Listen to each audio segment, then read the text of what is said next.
Hello everyone and welcome back to Canal Sidings. As you can see, I've been doing some more work on the Canalside warehouse.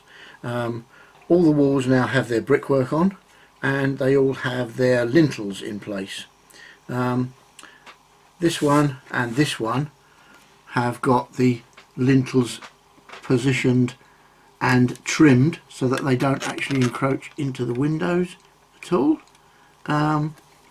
And those lintels were scribed and then cut purposely slightly oversized, and they've also got a backing piece. The lintels themselves are 15 thou, and they've got also cut on the silhouette cutter backing piece of 10 thou to bring them out to the same level as the brickwork, which is around 25 thou thick.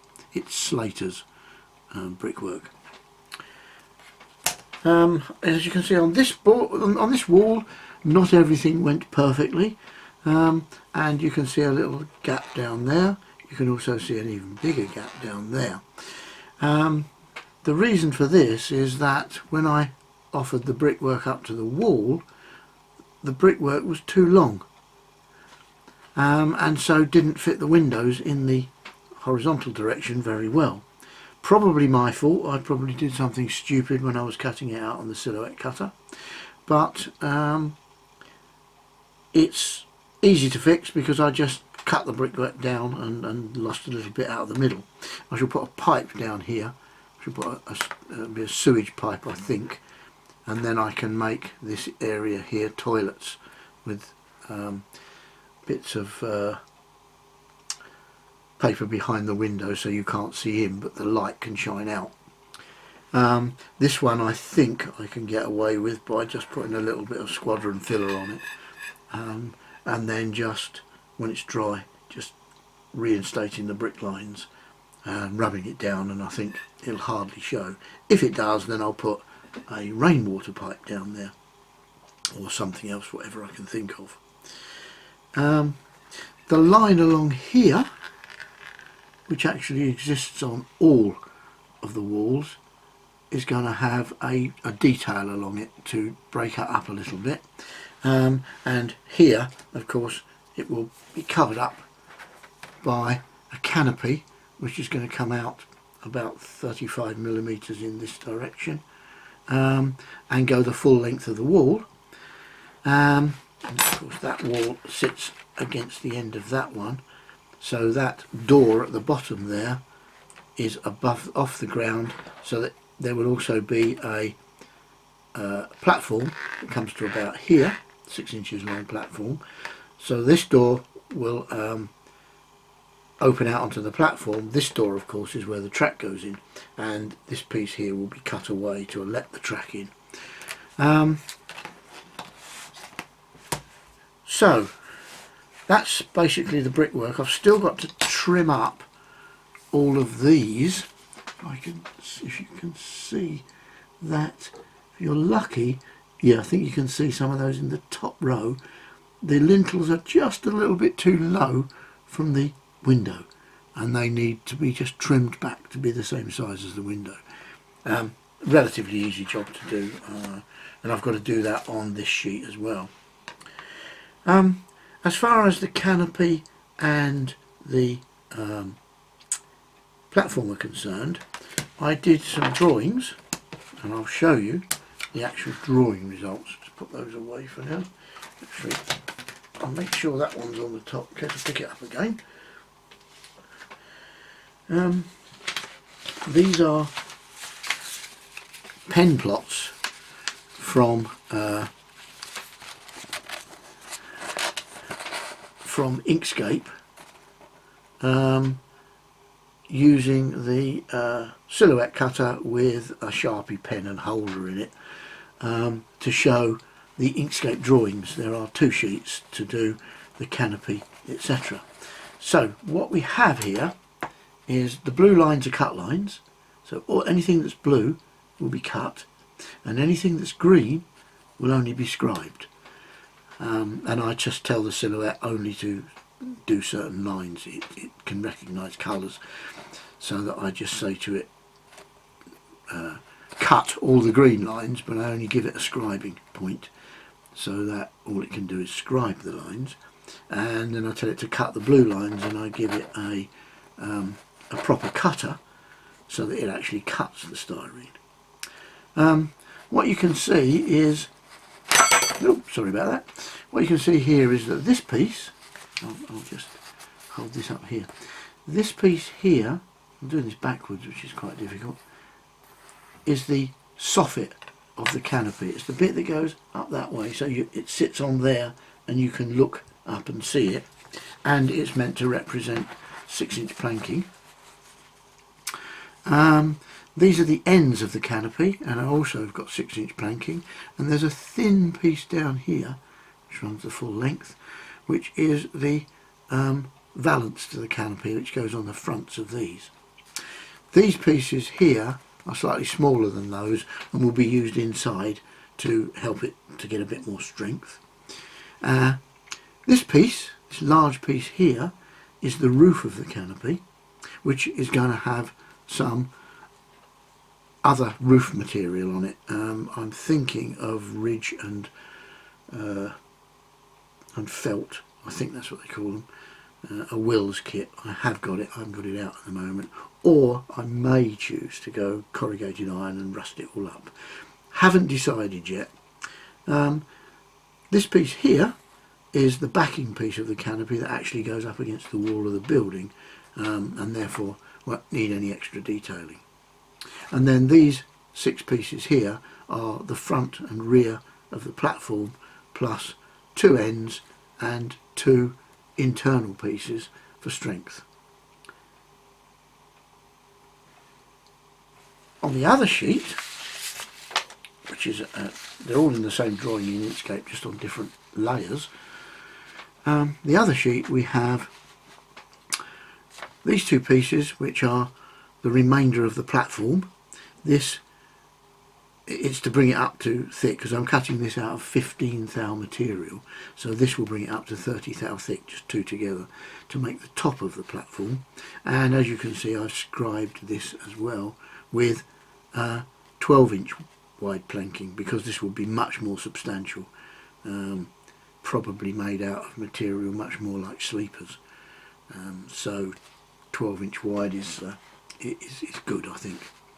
The inlet here and here are to go into the warehouse door, because they sit like, get it the right way round, they sit like that with this against the end wall, and they poke through the doors.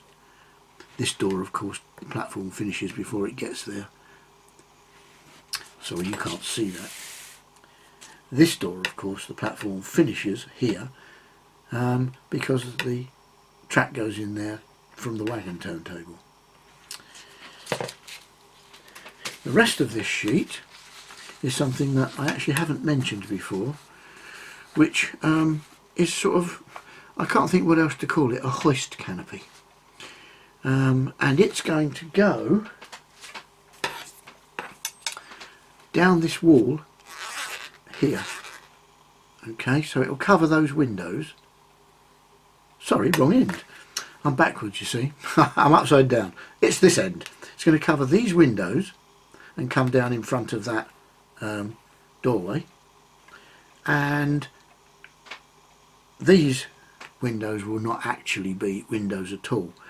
They should be doorways, but they will significantly reduce the strength of the wall. And as you won't be able to see them when this is covering them up, I decided I'll leave them as windows, and I'll just put a solid backing piece on them, which will be one of these. Sorry, it will be one of these, it will be this one. I'm having a pitched roof on it, with, again, some kind of either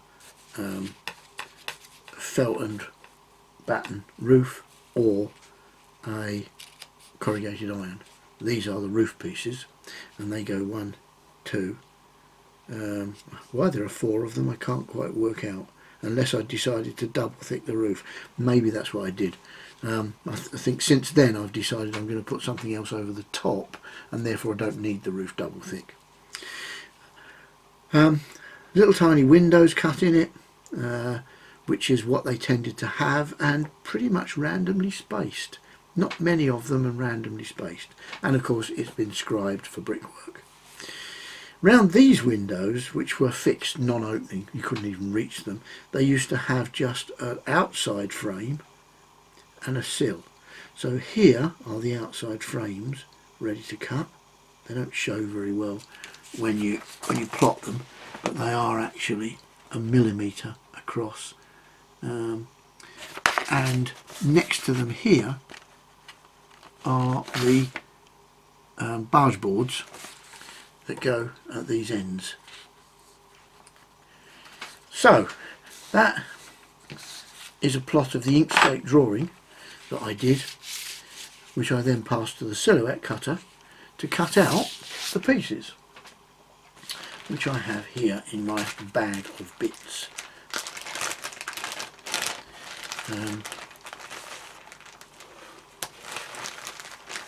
Here we have, try not to get that reflecting at you, here we have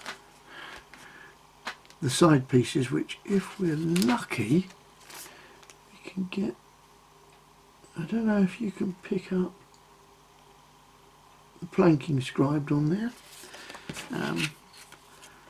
I did show you the right side.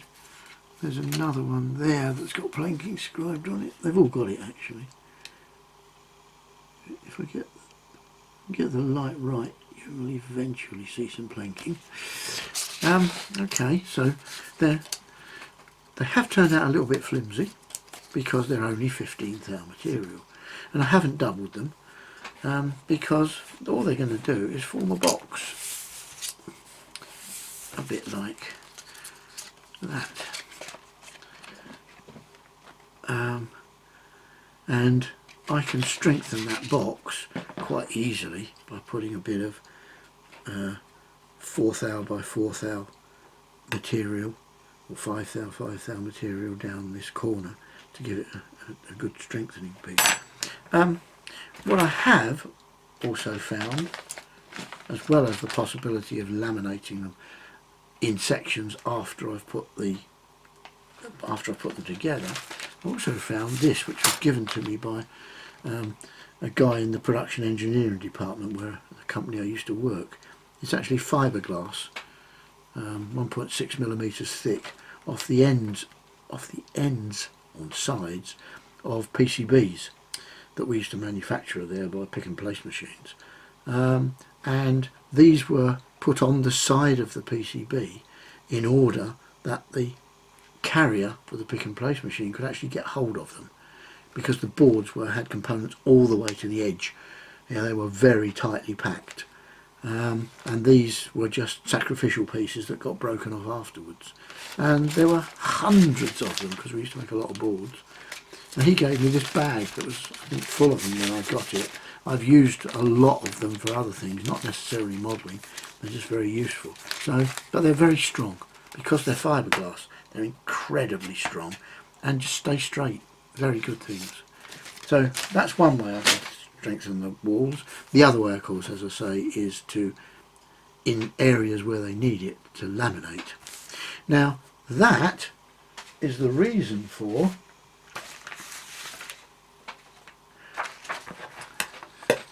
these cutouts in the roof and the soffit of the canopy, because that is going to come down through it. It's going to stop just about at that level and will be open all the way up.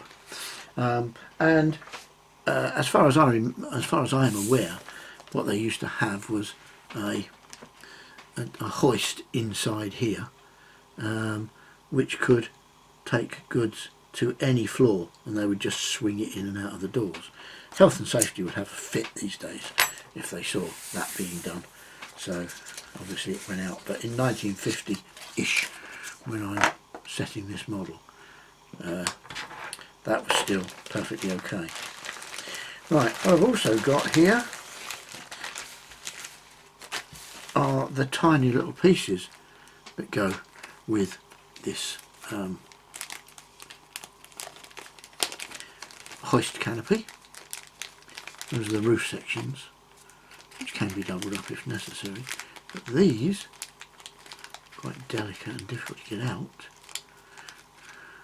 Should picked up a pair of tweezers. There's one. Oh, there's another useful piece there. There's two there. Okay, muttering to myself while I'm trying to get them out. Okay, what we have here, let's find a pair of tweezers to get hold of them with. Can't get hold of that one at all. Okay, what we have here is one of the barge boards, so that will sit sort of that angle, ready cut. And here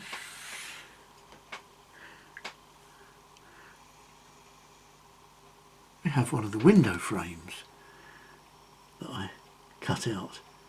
The sill needs to be wider than the window frame across the bottom, and thicker and stick out further. So that will just be a separate piece put on from a piece of stock square bar. But that's the sort of thing you can do with a silhouette cutter, which I would struggle to do by hand. I would find that utterly impossible to cut out. I'm going to put these away because I stupidly only made just enough. I should have made a few spares, but I can always go back to the file and cut some more if I really need to. Okay, that's those pieces. In here we just have the parts for, if I can get it open, we have the parts for the end of the canopy, and for these are the end pieces. Well, that's an end piece.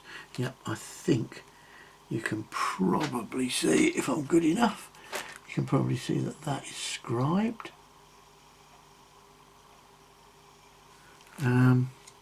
And so was the other one that I showed you, and then there are the blanks that go in between.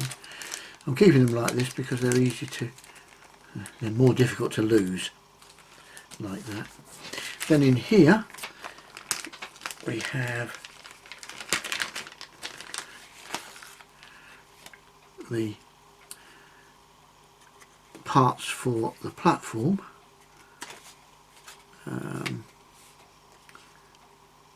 And there's the one that's scribed. The scribing on this didn't come out as well as I'd hoped, but it is there. You can see it.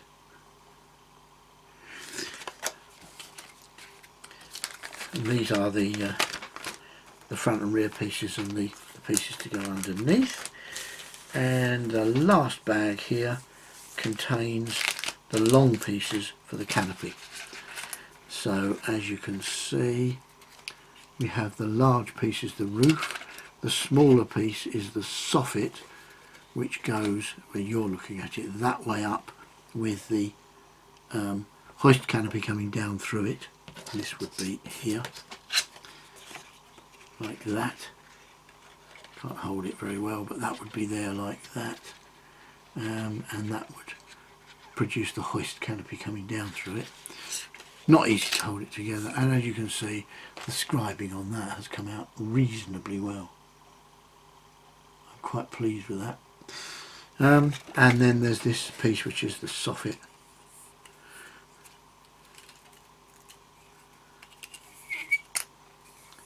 This piece which is also scribed, which is the, not the soffit, the valance that goes along the front, and the backing piece. So there we are.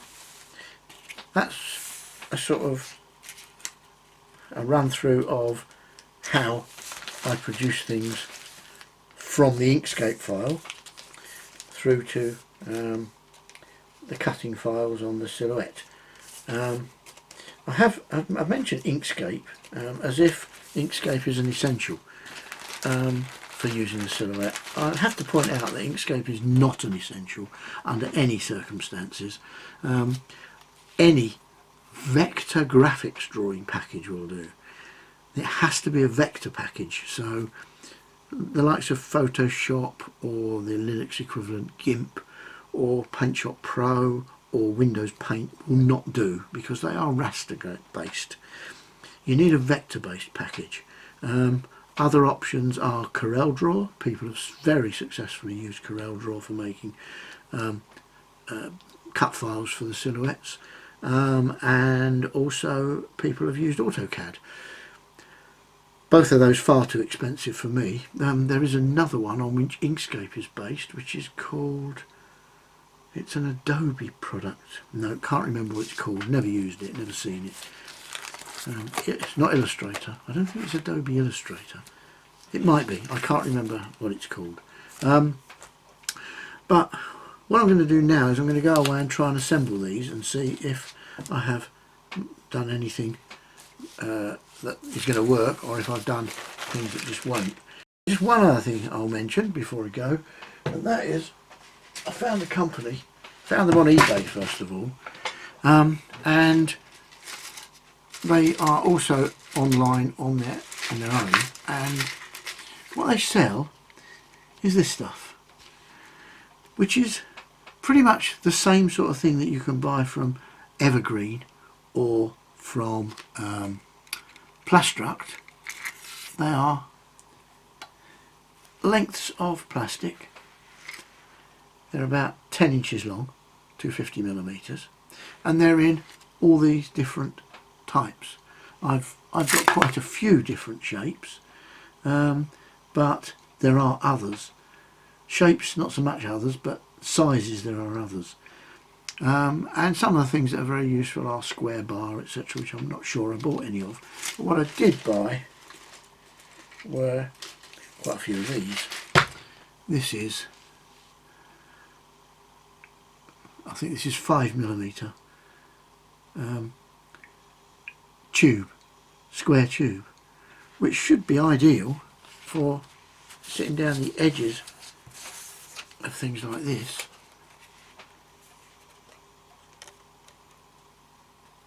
For joining them together. That's the intention anyway.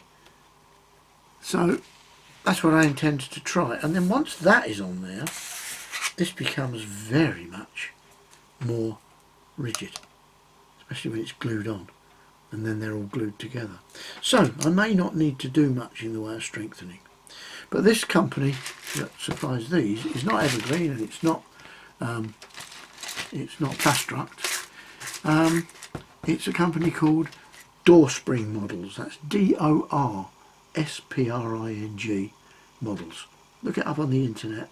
What you'll find is that they produce all these shapes in lots of different sizes, but they charge, generally speaking, less than half the price of Plastruct or Evergreen.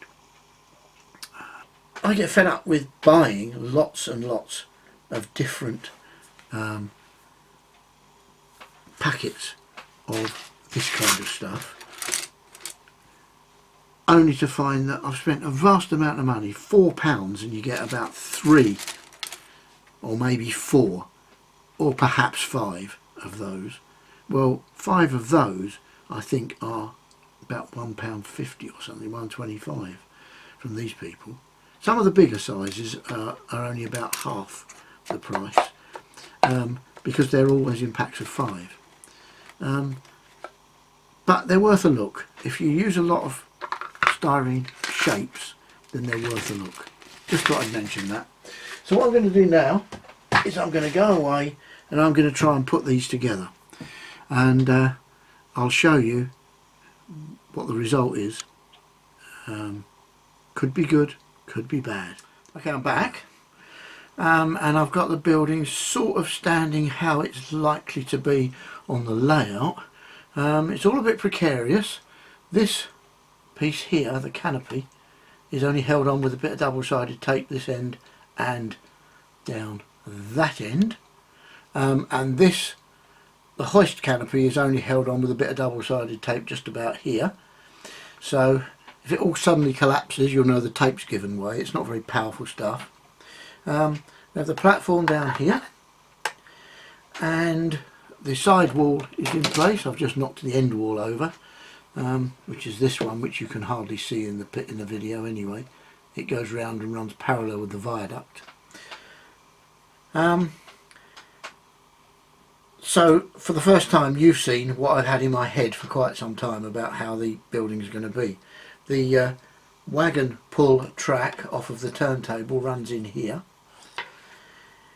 and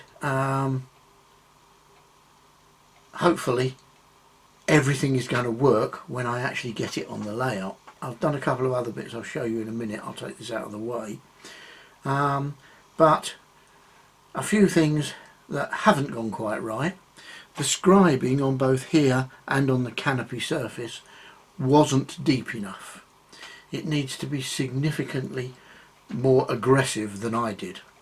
I'm going to live with it for now because I think it will probably just about show up, but in future I would give it a lot more oomph on the cutter to get it to scribe deeper. And the second thing that I've got wrong is all of the corners of the walls, like here and on this end and here, which I think you can hardly see that corner, it's this corner here. I have failed to leave the bricks hanging over the end, which means that joining the corners is going to be difficult. Most of those problems have occurred because I've been so concentrating on how to cut everything out and get it right with the new silhouette cutter that I've just forgotten the basics. Anyway, we will get there eventually. So what I'll do is I'll just take this down now. It'll probably all crash to the floor, but I'll just take that piece off and get rid of that. Take this piece away and take off the double-sided tape, and take this away so that falls down. Oops, be careful, there's a magnet on there, don't break it. And this is where everything will fall apart probably. Drop that down and find the piece of tape. Okay, as you can see, nothing much holding it on. Actually, that was holding on very well. Just little tiny bits of double-sided tape here, which I'll take off later. Okay, what I've also done is I have cut these out. This one is the base and effectively goes behind there at ground level. Get that out of the way. And then these all sit on the front of it as we go round. Okay, this is where that end wall sits at an angle, which you can hardly see. I'll turn it around a little. The reason that this base is too short is because it finishes there to allow the, well actually there probably, to allow the wagon track through, and then there's another piece that goes here but on this side. And that completes the floor. Then we have another piece, which is this piece, which is the first floor level, which does go all the way to the end, allowing for a wall in there, and that is going to go at round about first floor position and make a real floor. Now this cutout here is to allow the sector plate, that's just where it's been joined, to allow the sector plate to move in and out. The next floor up here will not need this cutout. It can be cut straight across there because the sector plate will go underneath it. So as you can see, I had to join these, that one and this one, because the joined it twice because I forgot that corner piece.